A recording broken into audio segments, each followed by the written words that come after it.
Ashville, and I just wanted to show you some of what we're looking at here. Oy. There's an RV or something. Oh my God, smashed right into the thing. Oh Lord have mercy.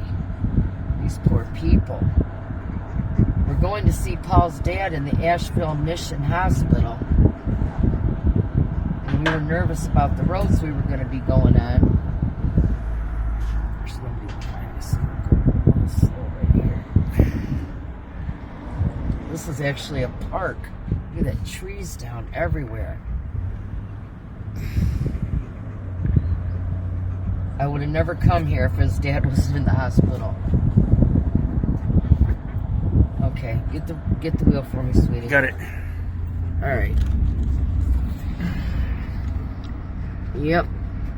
All right. I just wanted to show you a little devastation. Feel grateful in your life. And donate money if you can. Peace out. Be kind to one.